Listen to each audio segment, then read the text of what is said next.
Students of class 9th, अब हम part 11 पे बात करेंगे विलेज ऑफ पालमपुर में sale of surplus farm products. आप लोग पेज नंबर 10 पे आ जाइए। Sale of surplus farm product, इसका मतलब क्या है? अब देखिए कैसे पार्ट 7 और पार्ट 6 जो आपका था कैपिटल नीडेड इन फार्मिंग, दोनों इंटरलिंक्ड है। मैं समझाता हूँ आपको। लार्ज फार्मर है और स्मॉल फार्मर्स है, दो केसेस हैं।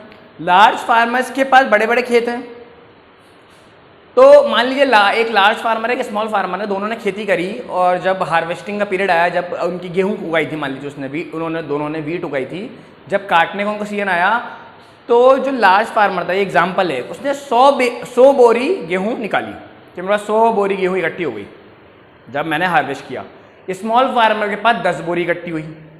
ठीक है, स्मॉल फार्मर का हाल ये है कि वो 10 बोरी साल भर में उसका खुद का कंजम्पशन है, 10 बोरी तो उसकी फैमिली खा लेगी, तो वो उसको बेच ही नहीं सकता।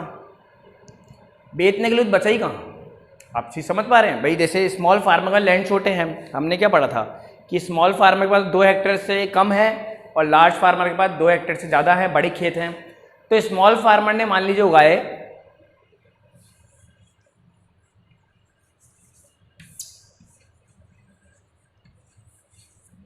इसने 10, मैं क्विंटल मान लेता हूं, ठीक है, और इसने 100,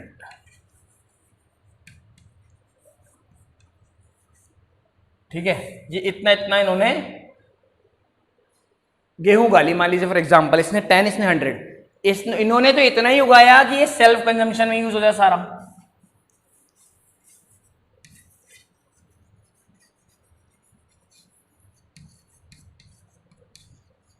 सेल्फ कंजम्पशन मतलब कि खुद खा लें वही बहुत है। 10 क्विंटल लिया हमने, ठीक है, 10 क्विंटल खुद ने खा ली।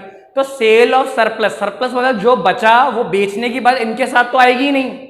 स्मॉल वाले तो इतने प्रॉस्पेरस है ही नहीं कि वो मार्केट में जाके बेच सके। चलिए मान लीजिए एक आध बोरी बच भी गई तो उसको कहाँ बेचने जाएंगे, तो खर्चा हो जाएगा, उसको टेम्पो में भर के लेके जाएंगे, बेचेंगे वहां पे। तो इससे वो क्या करते हैं, उसको भी रख लेते हैं अपने पास ही, अगले साल खा लेंगे।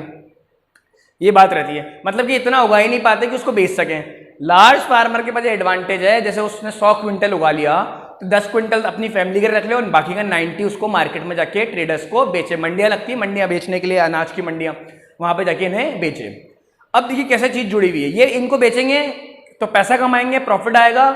पैसा आएगा तो अगले साल जब वापस बीज डाले जाएंगे तो इनके पास तो सेविंग्स होगी।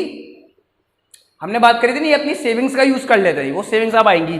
तो इनके पास तो जो 90 क्विंटल इन्होंने बेचा उससे इनके पास सेविंग आ गई, तो इसको ये लोग इन्वेस्ट कर लेंगे और उस सेविंग को खुद भी इन्वेस्ट कर लेंगे, खुद भी यूज कर लेंगे और इनको लोन भी दे देंगे। ये बात हमने करी थी कि इनको लोन देते हैं हाई रेट ऑफ इंटरेस्ट पे। लेकिन इनके पास, इनकी देखिए आप मजबूरी कितनी है कि वो जो उगाया था वो खुद ने खा लिया, बेचने के लिए बचा नहीं, अब अगले साल उगाने के लिए पैसा कहाँ से लाए, तो उनको लोन के लिए इन पर डिपेंड होना पड़ता है। बात समझ में आ रही कैसे चीजें जुड़ी हुई हैं, एक दूसरे लिंक्ड है। ये उगाते ही कम है, खुद खा लें बहुत है, बाजार में बेच नहीं पाते। ये इतना उगा लेते हैं, खुद भी खा लेते हैं, सेल्फ कंज्यूम भी कर लेते हैं और बाजारों में वे ट्रेडर्स को भी बेच देते हैं ना, अनाज की मंडियों में। तो पैसा कमाते हैं, तो अगले साल वापस जब बीज डालने का समय आता है तो इनके पास इतना पैसा रहता है कि उसको यूज कर लें, और पैसा बच जाता है तो इनको लोन के तौर पर दे देते हैं। तो इसलिए ये हमेशा कर्जे पे डिपेंड रहते हैं और ये अपनी सेविंग्स पे, जो हमने टॉपिक नंबर 6 में पढ़ा था कैपिटल नीडेड इन फार्मिंग में। यही बात करी थी कि स्मॉल फार्मर तो किस पे डिपेंड है, बोरिंग्स पे डिपेंड है, और लार्ज फार्मर खुद की सेविंग्स पे। वो सेविंग्स उसके बाद कहाँ से है, अपनी सरप्लस, अपना सरप्लस मतलब कि खुद खाने के बाद जो बचा उसे मार्केट में बेचने पे, ट्रेडर्स को बेचता है, अनाज मंडियों में, दुकानों पे बेचता है ना। तो ये चीजें रहती हैं, ठीक है। होपफुली आप लोगों को ये बात समझ में आएगी। Sale of surplus farm product, इसमें आप लोग लिखेंगे the large and medium farmers of Palampur, the large and medium farmers of Palampur retain a part of the produced grain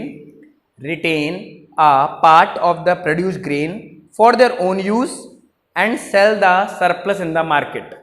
Retain a part of the produced grain for their own use and sell the surplus in the market. कुछ अनाज अपने पास रख लेते हैं और बाकी surplus को market में बेच देते हैं। These farmers earn a good amount of money. These farmers earn, EARN कमाना है, earn a good amount of money through this sale and keep this in their bank account. These farmers earn a good amount of money through this sale and keep this in their bank account. अपने bank account में उसको जमा कर लेते हैं. Later L-A-T-E-R, later they use this money to purchase inputs. Later they use this money to purchase inputs for the next farming season. For the next farming season, purchase capital equipment, or even give loans to a small farmer, equipment की spelling EQUIPMENT, equipment मतलब वो सामान जो farming में use होता है, tractor हो गया, बीज वगैरह हो गया, ये सब खरीदने में पैसे लगा देते हैं वो लोग. कोई स्पेलिंग इसमें ऐसी कोई नहीं है. सीजन की स्पेलिंग SEASON, रिटेन की स्पेलिंग RETAIN, जो मैंने शुरुआत में लिखा था रिटेन वर्ड. ठीक है, तो आप लोगों को होपफुली समझ में आएगा क्या करते हैं. देखिए मैं वापस एक बार रिपीट कर देता हूँ, समझा देता हूँ ढंग से इसको. इन्होंने लार्ज फार्मर ने क्या करा, इतना उगा लिया कि खुद ने अपना सेल्फ रिटेन कर लिया, खुद के रिटेन में रख देना साइड में, और बाकी को बेच दिया.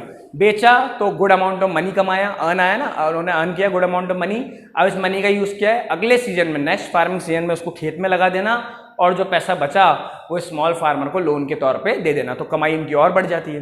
तो ये आपका कैपिटल नीडेड इन फार्मिंग और sale of surplus farm product भी पूरा हो गया है. अब हम नॉन फार्म एक्टिविटीज़ की बात करेंगे. फार्मिंग एक्टिविटी पूरी हो चुकी है, नॉन फार्म एक्टिविटी जो फार्मिंग के अलावा जो एक्टिविटीज़ पालमपुर में होती हैं उनकी बात करेंगे. होपफुली आप लोगों को ये टॉपिक समझ में आया होगा. Thank you.